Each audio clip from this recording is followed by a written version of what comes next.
All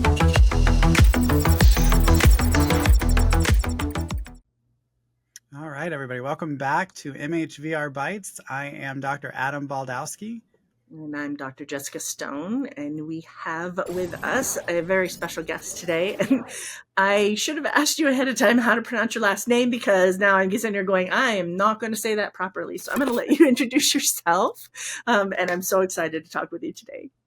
Yeah, Kimberly Hieftje, Dr. Kimberly Hieftje. Yes, I would not have done that properly. So thank you for indulging me in that. I'd love it if you could give our audience a little bit about who you are. We met at VMed a couple of months ago, and I sat in your presentation with tears coming down my face, and such a meaningful and thoughtful story behind how you got into some of this work, and then just so inspirational, the things that you're currently working on. So I can't wait to get into all of that. But let's give people a little idea of who you are and what you're doing, and then we'll get into it further. Yeah, so I have a PhD in health behavior and education psychology. I am an associate professor of pediatrics at Yale School of Medicine in the Department of Pediatrics. And I am the co-director, co-founder of XR Pediatrics. It's a lab within Yale. And I'm also co-director, co-founder of the Yale Center for Immersive Technologies in Pediatrics, which is where our little lab sits within the center. They both basically do the same thing. The center just allows us to reach further out of just, a lab that's doing research. We can do more community stuff and, also support anybody within Yale and then outside of Yale, like locally, but also nationally too. So the center has been a nice way to kind of help move the work forward, but also to bring others in. Yeah. And one of the projects you talked about at VMed was in schools. So I'm imagining that department is that connection as well. Awesome. Yes. Yeah. We're in, yes, I really love being in the community. I am, unlike you, both of you, I'm not a clinician. So I don't have this, I don't have that benefit. And it's one of those things that drive me nuts, that I don't have the boots on the ground, like eyes that you both have, which is just, it's just foundational to kind of this kind of work when you're creating interventions. But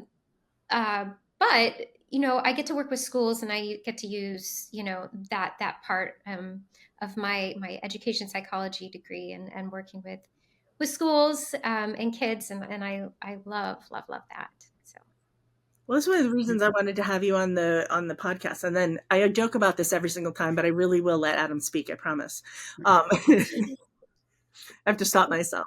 But one of the reasons I wanted to have you on here is because I'm such an advocate of us being so less fragmented, and people who are in different arenas within this work, that we're coming together and that we're supporting each other and meeting the needs in each of our projects, if possible, and spreading the word, like all of the pieces. So I think it's fantastic that we're sitting here having the conversation. And you may not be a clinician, we're also not researchers, so it complements each other in really powerful ways for getting this work done. And I'll let Adam talk. And that's what I was going to say, was that I have a similar response as a clinician. I also have a film background. My PhD is in media psychology, so it's non-clinical. And so I find myself kind of going, I wish I had like the tech know-how and the skills to do more on the back end with some of this. But doing this podcast has really kind of opened my eyes to kind of thinking like how we have doctors and psychiatrists and therapists, where like, yes, they are their own island in some ways, but when we can coordinate care, it really does better the experience for our clients or patients, or however you identify them. And the same thing here, we're like, as researchers and clinicians, and whether we're on that front end, boots on the ground, like you mentioned, or on the back end doing it, like if we can work together, we can create a better experience for everyone. Oh, I 1000% agree. I think that's I was so excited to get to speak to both of you because of both of your unique contributions and lens, and like how they're different from mine because of from where you're coming, but also like how much that can like inform me and and what the work we're doing. Like I immediately I'm like, oh my God, I have to work with these folks. Like, why are we not working together yet? Um, Agreed. yes, because I feel like as I've gotten older, I think especially, and you get deeper into research and the work you do, that the best work you can do is when you bring everyone to the table and you kind of pull down that like, like when it becomes less about you and more about like the project and the scope and what you're doing. Like it's just amazing to have the clinicians, the gamer, right? To have the youth, like everybody that you can think to bring to the table that's adding, it just makes it better. And I hope that I feel like we've felt a shift in the terms of way we think about, like we always talk about multidisciplinary approach, but when you actually engage in it, it's so rewarding. Mm.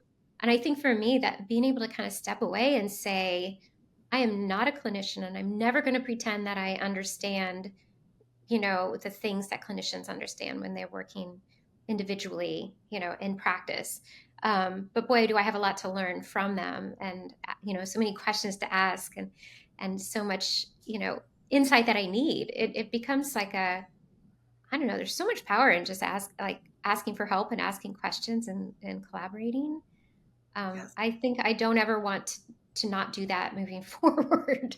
Like, yeah, once you get in the habit of it, it's so rewarding. Yeah. Yeah, Yeah.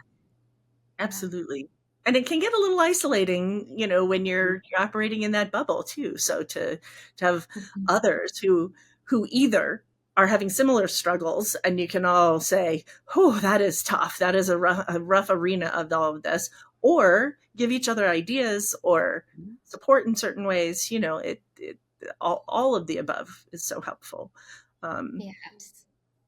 I know you have one of your many projects is the Year of the Cicadas, Mhm. and it is fantastic. We will share the information for that you want us to put out and everything. The website, if I'm correct, is yearofthecicadas.com, Mhm. right? Yeah. So I would love it if you could give us information on what that is, so that people can get so excited they're going to go straight to the website. Oh, I hope so. This has been a difficult project, obviously. This had been 2.5 years in the making.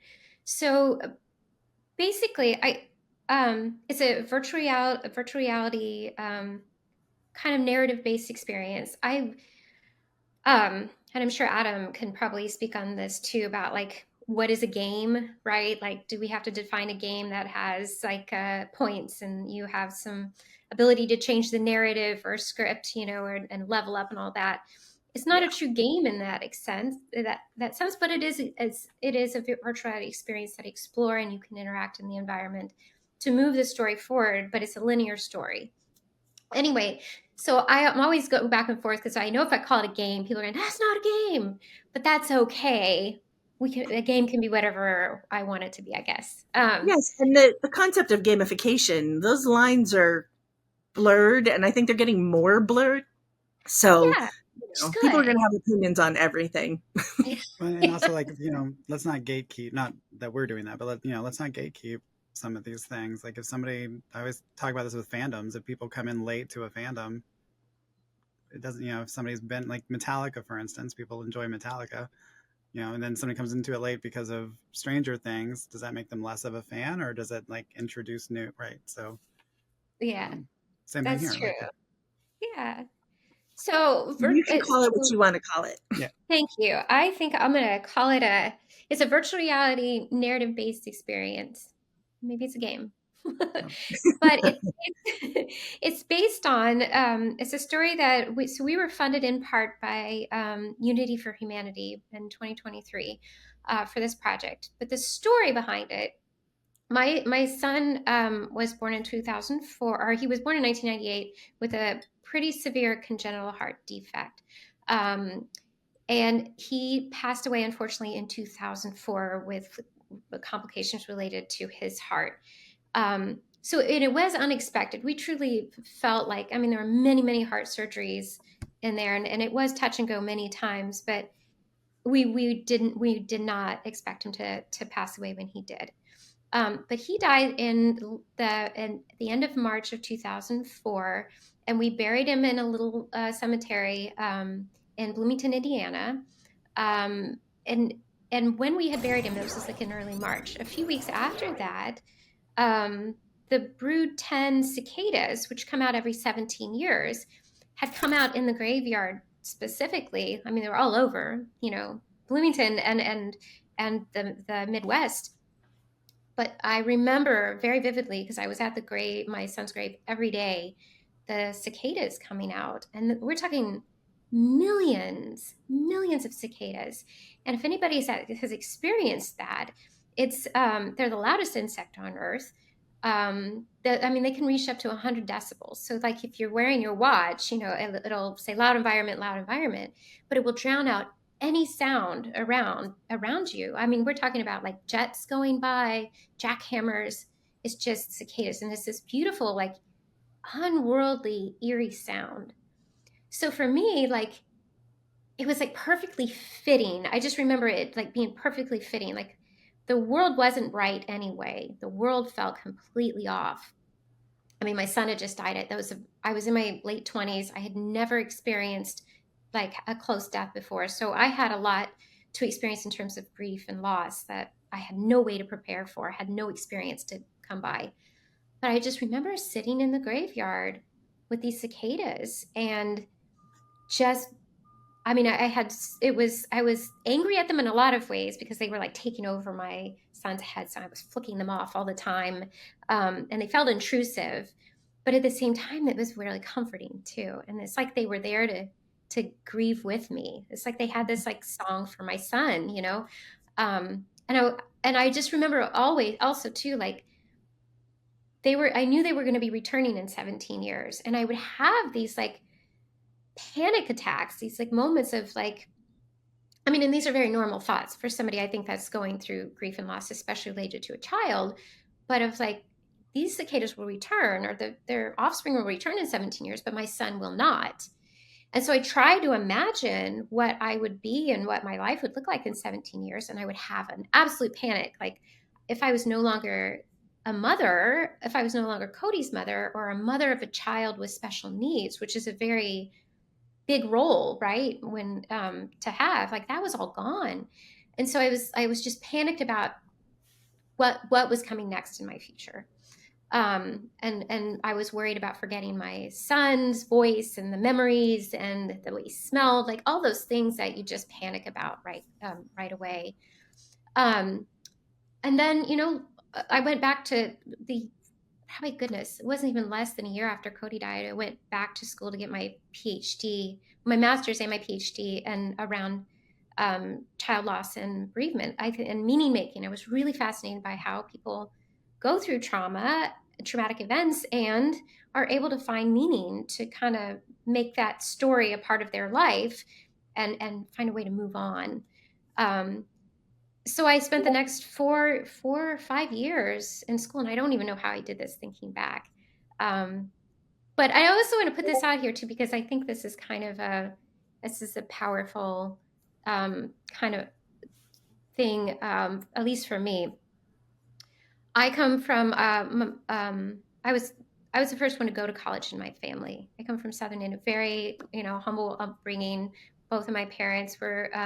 My dad worked at Amtrak for 40 years and retired. My grandpa did too, and my mom retired my mom didn't work. She was a stay-at-home mom, and then she would work like odd jobs after we were in school, like in high school. But the idea of somebody like me getting getting a degree was one thing, but getting a master's or a PhD was, nobody had ever put that thought in my brain, just ever. And I had found a college professor, and her focus was on grief and loss in the family. And I remember I loved her classes anyways. And I went to her and I was like,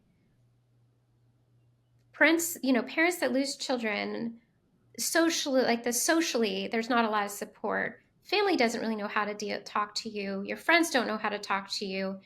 um, it's hard. It's really hard work, and it's very isolating. And I remember I had to go to work 2 weeks after Cody died because there just was not an even financial support. And I remember going to her and I was like, I need my voice to be stronger. I want to help parents. I want to help parents like me. And I said, I think I want to get my master's. And she looked at me and she said, no, you don't want to get your master's. You need to get your PhD.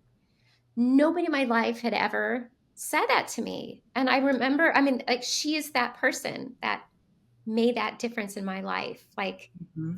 she said that to me, and sometimes that's all it takes is one person to believe in you. So I was like, okay, I'm going to do this. So I had my PhD, and came to Yale eventually in 2009 to work on a game project. And that's a whole other story, but like, it was much easier to work on games than it was death and dying. That was really, I was glad to kind of set it aside, and it was nice to come back to it and to create this kind of this year of the cicadas. But anyway, the story in terms of the cicadas is that it's about, the cicadas did return 17 years later, and I revisited my son's grave. I resat with those cicadas again. It was very different. I reflected back on, like, kind of the meaning, what it looks like to make meaning over time, and how my story had evolved, and even like the person I was, and this beauty too of, like, you don't forget the memories of your child. You can still kind of conjure their voice, and and even the smell of them. I mean, it's all still there, and I think that's just like also an important message too of just that memories can stay very, very well intact. But so that's what the story is about. It's just little scenes that I felt kind of were important about the story over 17 years. It's it's not even linear. You kind of bounce back and forth. There's several stories. One story about decorating Christmas trees, like the holidays, and how difficult the holidays can be after you've lost somebody. There's a story about kind of leaving the hospital without your child, Yeah. and what that meaning behind that, and the things that people say to you that are even more isolating. When somebody says, oh, well, you're young, you can have another child, and at least you have your daughter, and God just needed another angel. And I'm like, I'm not religious, so that just made us completely disconnect from each other, like those kind of things. But there's also hope in it too, about kind of integrating meaning, and how we can kind of, our story becomes who we are, and what that means. So that's what Year of the Cicada is about. It's about 25-30 minutes long. It's in VR. The reason we'd wanted it in VR was to really take advantage of the spatial audio, ambisonic audio, spatialized audio, localized audio. We could really mess with audio, so we can put you in a cemetery, and you can feel those cicadas all around you, with ambisonic audio, just the way that I felt them, Yeah. and we can take some of those audio pieces that maybe are lower quality, like my son's voice, and we have a lot of audio from just things in my past, because you can't really compete with spatial audio and like stereo, and then you have these kind of raw like analog audio. So we would like do ways of having him play from a radio on a bike, or you know um, so I think it's truly like a very audio driven experience. um, yeah. Something that it brings up for me, and thank you so much for sharing that, and sharing it with everyone, through this experience, is the idea of a sound bath is coming up for me, and I'm Yes. thinking about, like, the grief work that we do as clinicians, and just this idea of, like, when you're describing being at the gravesite surrounded by these cicadas, this kind of protective sound bubble that's cutting through the noise of the outside world, and really just enveloping you in this space so that you can be present. And there's just something very beautiful about that. Um, and you said something about kind of those stories and experiences of, what it's like as a parent, like leaving the hospital. And I've never lost a child. I don't have any children, but my mom passed away a few years ago, and my dad's about to sell his house, and I had this realization within this last week, so I'm gonna go visit, that he's got a girlfriend who's very, very lovely, really like her. He's gonna move in with her.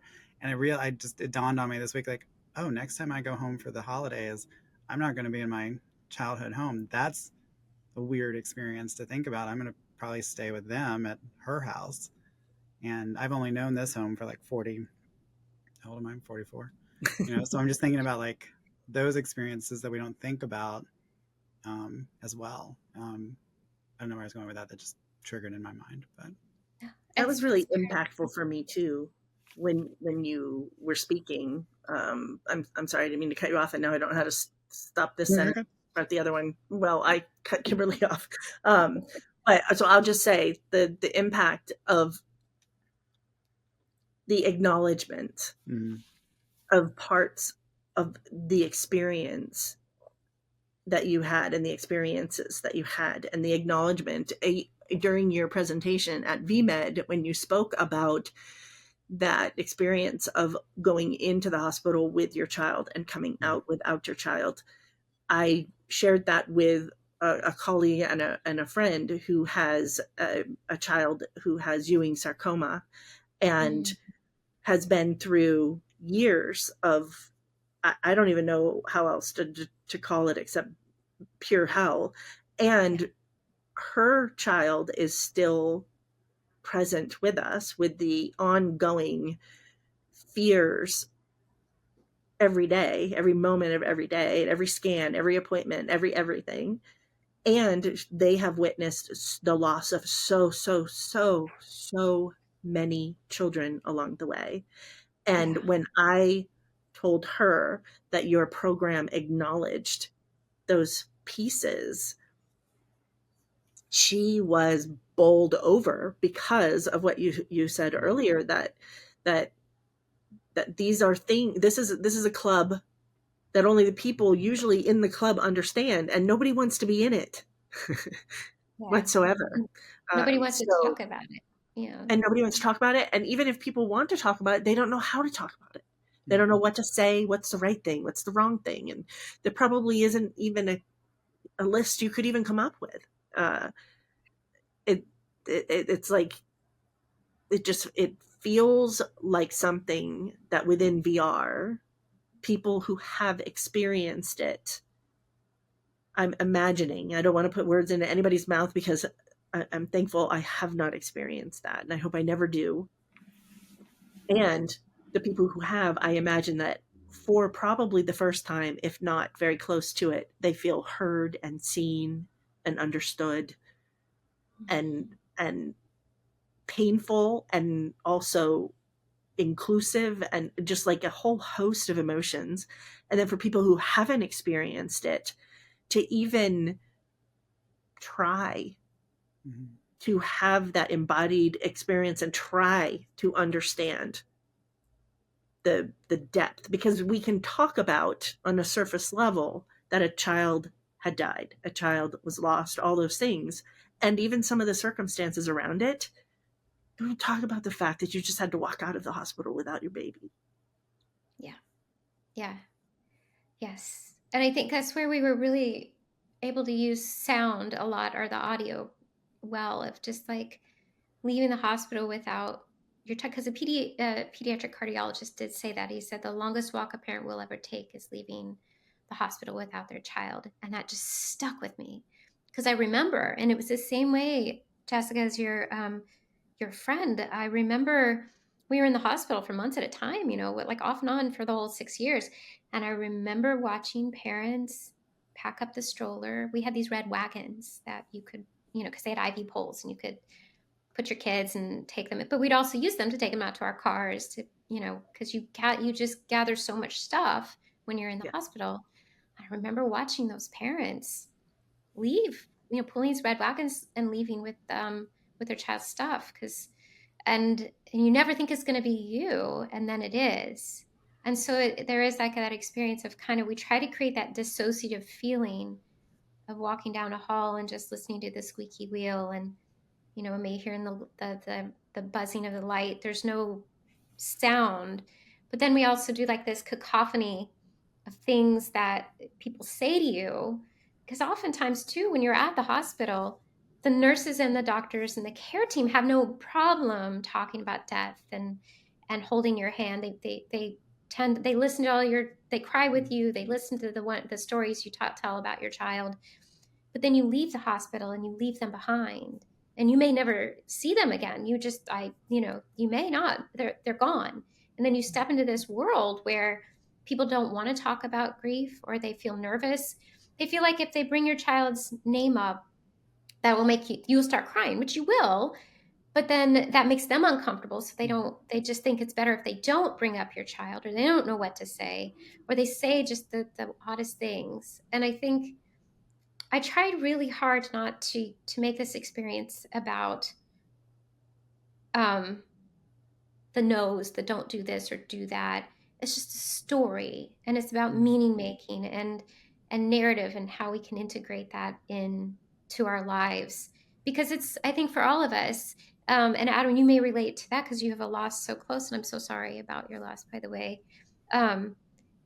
Like, it shifts and changes. Like, the things that you think you understand about grief and loss, and now, I mean, in a month or 2 or 6 months or a year or 5 years, it just changes by the knowledge you gain and your own experience of grief with other people, or just who you are, or how you see life, or how you've decided, you've grown in a spiritual way. And I mean spiritually in terms of my spirituality's connection to nature, right?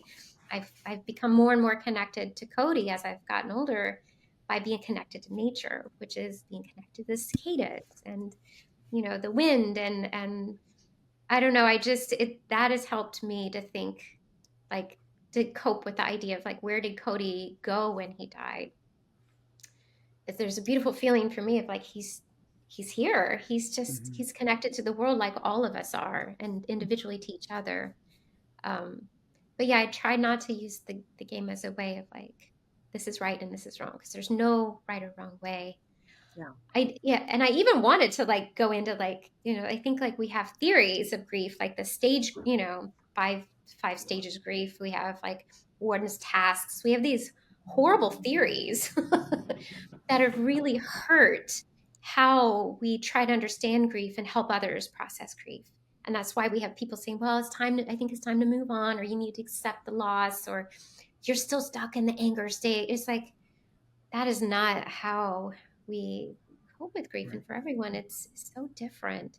So try to use the game as a way for times just to process. So you're going through a grave site with the cicadas, and you're clicking on cicadas on the headstone and listening to the story. And maybe there's some moments of silence, and, yeah. And I think our goal is to integrate into medical education here at Yale for fellows and medical students that will be going into, like, pediatric oncology, that their experience with learning is on the floor, like when a child dies, to help them better understand that the process of grief and the uniqueness of child loss is a lifetime experience. This is, these stage theories that you're actually taught in medical education just don't apply. Right. And it sets up expectations that either don't apply, or are inappropriate, or are judgmental, or are, we could have a whole long list. And for me, like, I can say I have the opposite ish, is that, so my mother died when I was 2.5.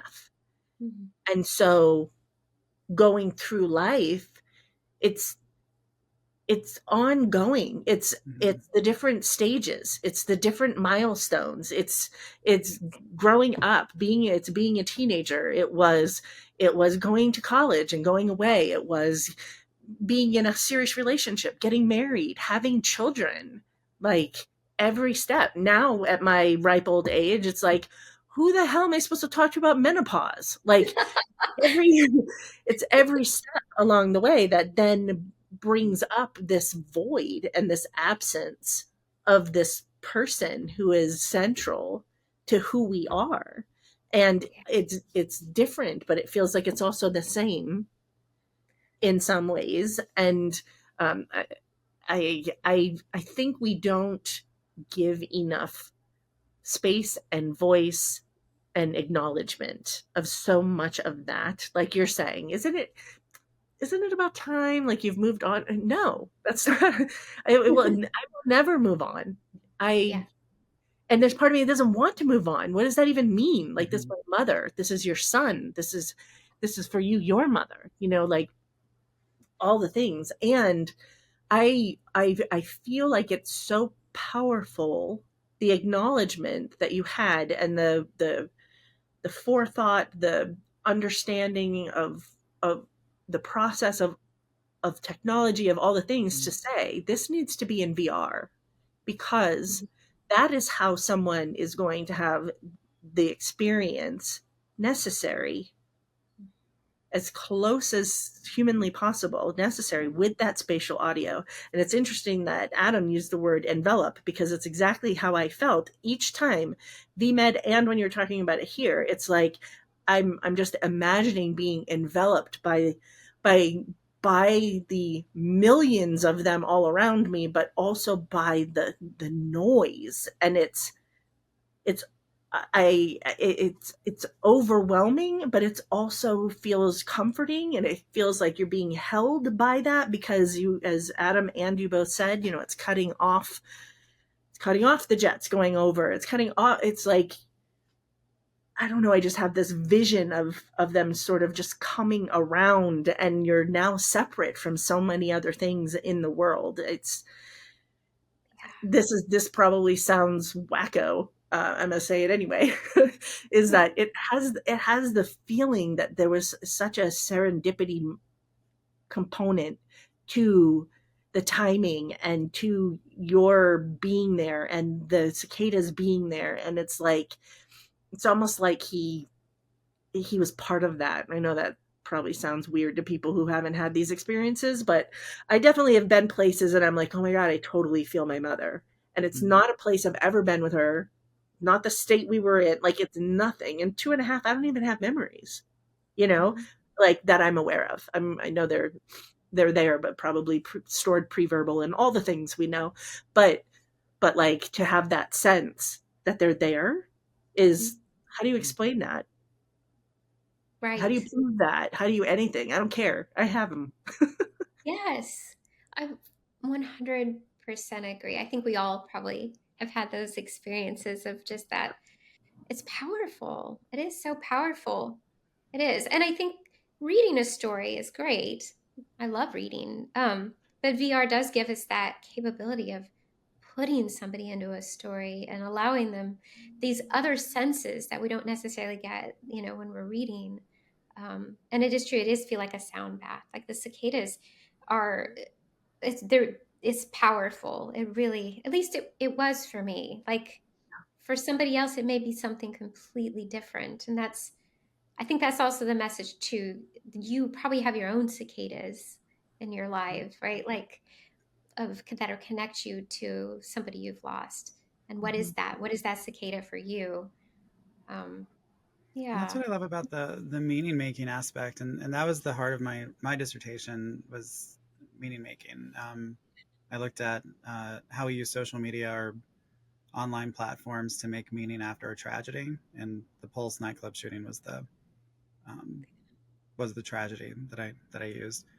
And you hit it right. You hit the nail on the head with the process isn't linear, and I think you said you kind of stepped away and then came back to it when the timing was right. And when I think about meaning making in these arenas, that it's I know a lot of counselors who say, like, I mean, it's a common kind of phrase in counseling, is that most counselors become counselors because they're working on something, right? They're finding meaning in the work they do, and usually have a niche that they fall into. And the same thing here, right? You found meaning through this process and then extended that meaning for others. And I love that idea of, the cicadas were beautiful for you. And I certainly resonate with that growing up in the South. But for others, it might be water, it might be butterflies, it might be something else. And so whatever your cicada is, that's where your meaning is. Yeah, And I it's agree. beautiful. And I think it's I had these kind of themes or ideas that I wanted people to take away, and that's one of them. And the thing is, I never say it. I think this is where, and Jessica, you talk about this a lot too. Like things shouldn't not necessarily need to stand alone. They can be appendices or adjuncts to things. And so this needs a curriculum to it. If it's, if you're using a medical education to talk about, like what you're talking about is linking objects. Like these objects are things that we have, or we either keep with us or they visually help link us to somebody who has passed. So, it's very clear and obvious in the game that I'm talking about linking objects, like the ornaments that my mom gave me, every year after Cody died, a train ornament, or anytime I see a train or I buy trains and put them around because they remind me of my son. That's a linking object. And I never say in the story that is a linking object, but it's great to have the curriculum to talk about, like, especially in the context of a child dying in palliative care, dying of cancer, right? Like, how can we create memories or link objects that can help link you to your child? So that could be a hand mold or a lock of hair, or maybe a drawing or a picture that you create together, with the child, during palliative care, like all these things you can do to help parents have those objects or those physical, tangible things that they can keep with them. So I think like working on that curriculum piece, that's part of this summer that we're going to work on. But I also wanted it to just be an experience that anybody, my goal is for the general population, anybody could pick it up and maybe walk away with thinking about their own process of grief or experiences with grief. But if they've ever known anybody that has lost a loved one or a child, like say their name, just say their name or ask about them. Or there's nothing more powerful, I think, to anybody that's lost somebody is to like hear their loved one's name, or randomly getting a picture. Like, my son's been gone 20 years and my aunt sent me a little picture of her and her son. They were the same age. They were just in a little corner talking to each other, and I'd never seen that picture before. And I was just like, what a gift. I've got this thing now that I've never seen before. 20 years later, somebody thought to send it to me, and I just sat and I'm like, what are they talking about? And look at those little shoes, and I remember that shirt, like it was such a gift. And I don't think there's little things we can do forever, like that can help people that have lost somebody important to them. So I think that's the goal, and to just make death and dying and grief and loss not such a weird taboo topic that we should just be okay talking about. When somebody cries, it's not because that they're upset that you brought them up. Oftentimes they're grateful for it, or just it hurts. It does hurt, but it also is equal to the love too, I think. Yeah. I think also a benefit of this tool of using VR, and I've talked about this with Jessica in previous sessions, it's something I'm interested in as in research and expanding the mental health aspect of it, is just building empathy with people. And so like if you've never experienced the loss of a child, this could be a way to experience, just to gain some empathy. And I went to APA, the APA conference a few years ago, and saw pre-COVID, actually, so many years ago. And they introduced a VR experience for police to like, what would it be like to come across maybe somebody who's autistic, nonverbal autistic, and then like has a series of questions and what that like kind of a choose your own adventure. If you do this, this is what happens. And this is where like I wish I had the technical knowledge, but as a clinician, I'm just thinking like I love the idea of being able to build empathy, put people in other people's shoes and experiences, and like what's it like being a person of color in a protest, right? Or a teacher at the front of a school when there's a school shooting. Just it doesn't always have to be tragic either, but what are those experiences like? And VR gives us an opportunity to envelop us in those experiences. That'll be my word of the day.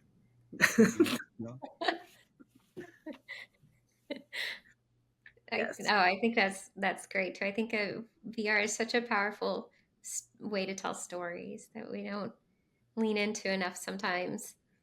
I don't know if you ever saw like a wolf. If you've ever played Wolves in the Walls. Yes, I have. You? Yes, I use that in the course that I teach on using VR clinically. Yeah. Do you? I Yeah. think that's one of the most fantastic stories ever in VR. And like the way that they bring you in to the story, and you're part of the story. You're the invisible friend. So Yeah. you're not really, important to the story, but you get to be a part of the story because, Yeah. I just think it's that one specifically has stayed with me forever. I think there's some really great stories out there. I Um, think that one is fantastic. So people listening, if you haven't, I think we can say we strongly recommend that you check out Wolves in the Walls. And then another one is Paper Birds. I don't oh, know I if know. you've done that one. That one has some powerful components of it as well. A lot Mhm. of family dynamics, siblings, grandparents, parents, roles, like there's a lot of different parts to that too. Um, Mhm. and and then there's the Baba Yaga. That's a Yeah. great one as well.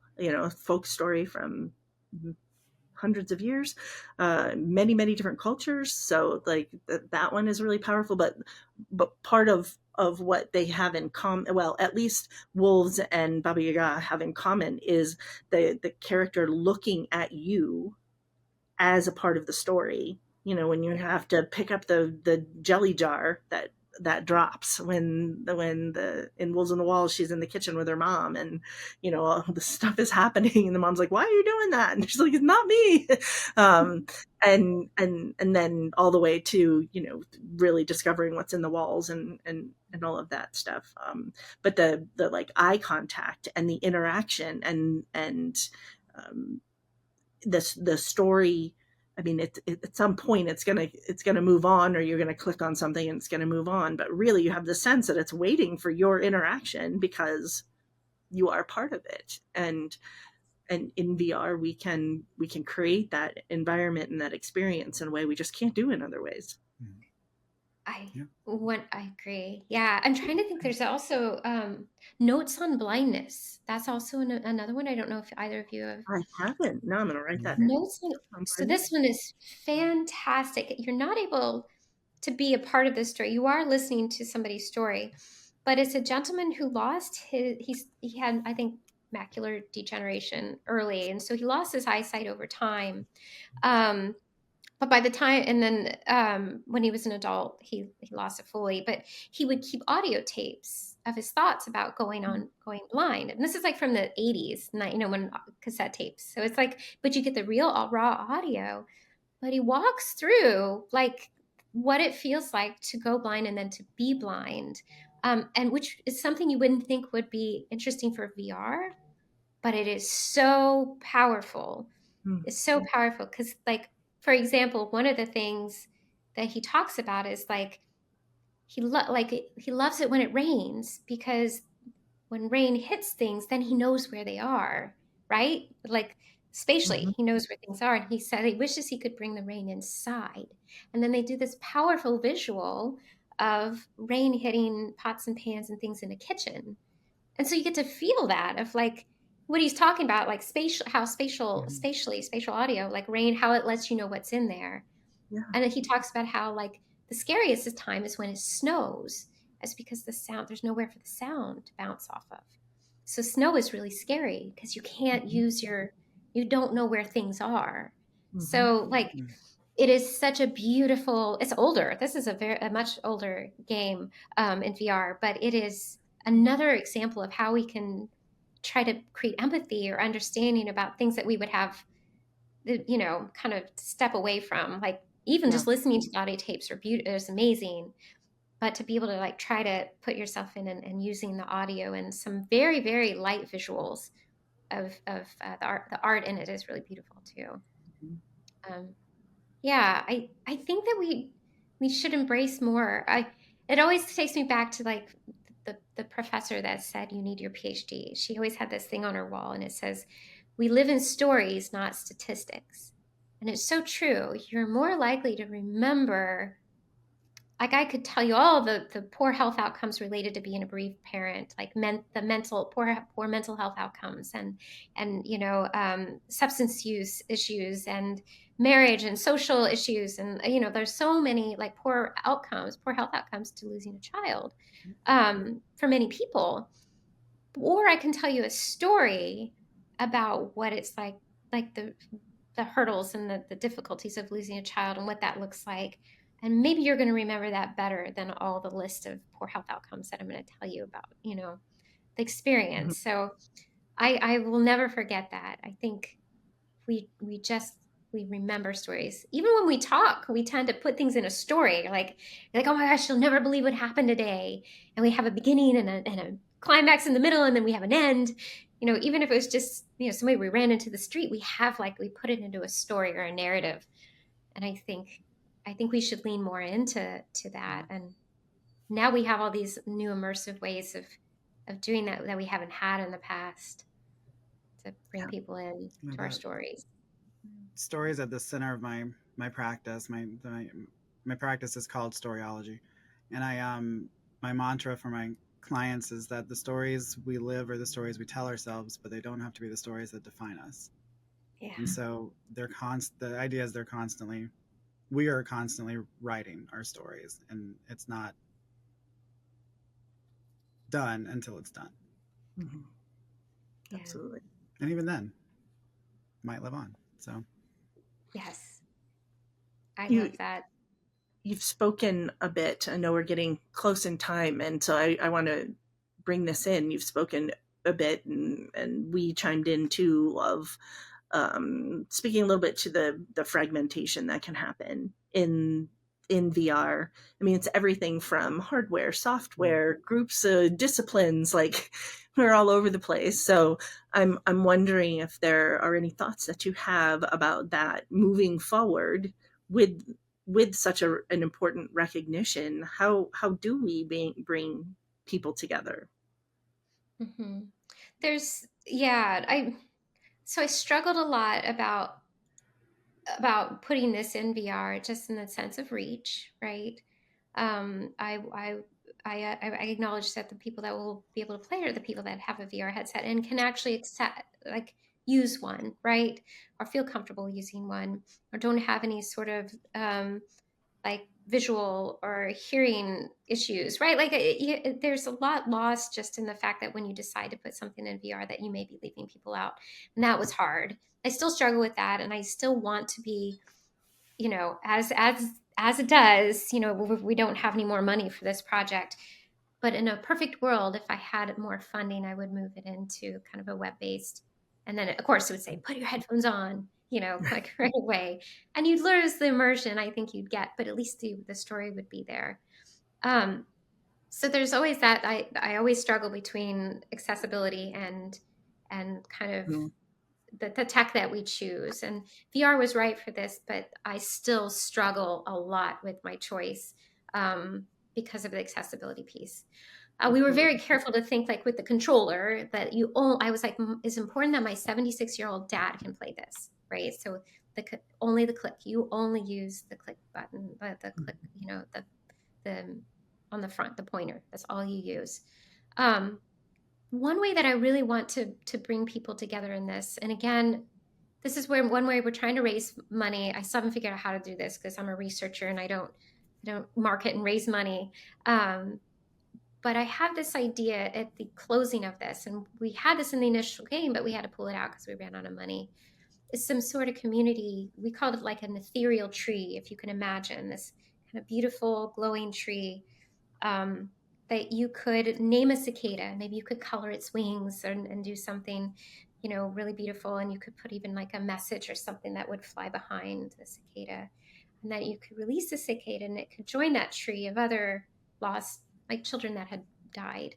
And then as the tree would grow, the chorus, the cicadas chorus and song would get stronger and bigger, just like the millions that I heard, right?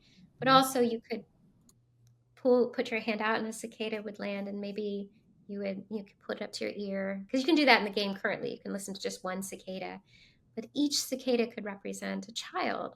And a child, I mean, we're all children to somebody, right? Like, so we have parents, or, this doesn't just mean like 18, and it's just whoever we think of, or somebody that we want to remember, to have this kind of ethereal tree that could be like a community place where we could kind of hear the chorus of all the children, or all the lost loved ones, and to have that reside on in VR, but also web-based, maybe in MR, just as a way that it could just be this continuing thing where we could add our name and feel like, again, because there's so much power in just writing a name, saying a name, and knowing that your name is a part of something bigger. So it makes me think of the fence. Is it in France of locks?